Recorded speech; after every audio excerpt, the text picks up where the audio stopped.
Now this is pod racing. Hey everybody, Tanner here, and in my continuous search to find the best lighting I can, I've moved to my basement. It is entirely possible that every video I do from here on out will be held in a different part of my house. Today we're going to be looking at The Race by Clive Cussler. If you're not familiar with Cussler's work, he's an adventure novelist, so lots of epics and treks across the world and discovering mysteries and finding hidden artifacts, that kind of stuff. I think everything he's written is part of one series or another, his most popular being the Dirk Pitt series of novels. I have a fraction of experience with Clive Cussler. I got about 50 pages into Sahara about 10 years ago, and I could never really get into it. Fortunately, The Race looked interesting enough that I gave it a shot, and it was definitely worth the try. The Race is actually part of a different series called the Isaac Bell Adventures, which are period piece detective mysteries.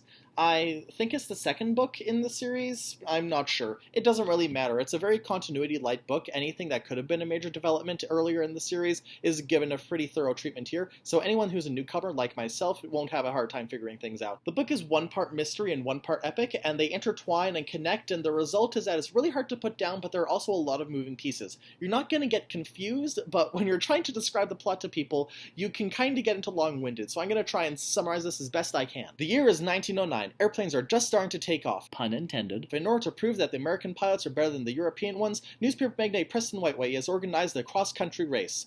He's also sponsoring one of the pilots, Josephine Frost, who just so happens to be married to organized crime lord Harry Frost.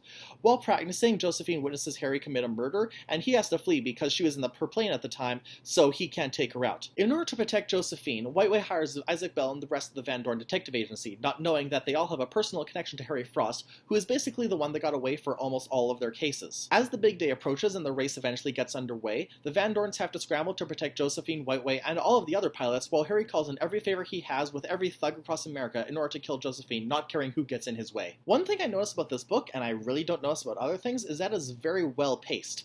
Almost the first half of the book is solely dedicated to the setup of the race. The race doesn't even begin until about halfway through, maybe a bit before. Normally I'd complain about something like this, but it is so well written, and there's so much backstory and investment built up for the other characters, and even the fellow racers. They're not totally fleshed out characters, the other racers, but you care about them, so even when you're cheering for Josephine, you're still keeping an eye out for Steve Stevens, and Joe Mudd, and the guy with the long-ass British name, who I can't remember, which I think is kind of the point. Unfortunately, this leads to a kind of disappointing ending. Everything gets resolved, but there's no fallout, there's no afterwards from it. The actual epilogue seems like it should be a last chapter, and there should be another 30 pages after just to wrap things up.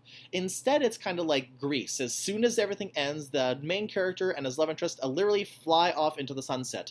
Except this time it makes sense because they have planes and not a flying automobile. There are a few complaints I have, however. One of them is that there's a major twist that happens about halfway through the book. While the twist itself is very good, I feel like they could have stretched it out longer, because then it would have had a more impactful reveal, especially with the stuff that happens after. A lot of information that could have been evidence for the reader to figure out the twist is basically just things that Isaac has to use to catch up. Speaking of Isaac, he really should have figured out the twist earlier. He gets literally every piece of evidence that he would need in order to figure this out, but literally needs it spelled out to him almost 50 pages away from the end of the book, and even then it's this huge shock to him.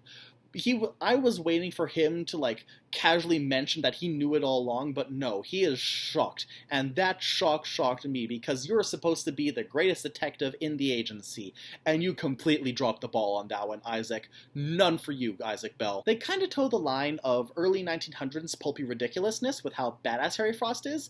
One of my favorite examples being how he is the only person in the world who can wear a prototype bulletproof vest. They are these giant things, they're so thick and so dense that anyone who tries to wear them collapses, but Harry Frost is this giant hunk of muscle, some kind of walking gorilla man, and he is able to wear it like nobody's business. Unfortunately, Josephine is the only female pilot in the race, although that kind of makes sense from a plot perspective. Preston is using her underdog status and lady status to pump her up to the press and make her seem like the greatest thing, and basically force all other papers that he doesn't own to report on the race. That being said, while it does make sense, I would have loved to see another female character. If not for the diversity, then at least to see Preston Whiteway have smoke pouring out of his ears and him screaming at the top of his lungs, because that is exactly what would happen. He is that kind of character. Overall, my complaints really pale in comparison to the amount of quality and fun that is present in this novel.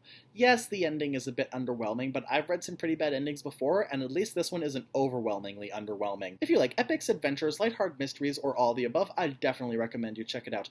I may not be sold on the Dirk Pitt series, but I'm definitely going to try and and find more Isaac Bell. And if you like this video, feel free to like, subscribe, and check out my previous work. Now, we've got less than 2 weeks until the end of January, and I still have 2 books to read, Black Widow and Welcome to Night Vale. They're both around 400 pages long. I believe I can do it, but I gotta get to steppin', so until then, I will see you later.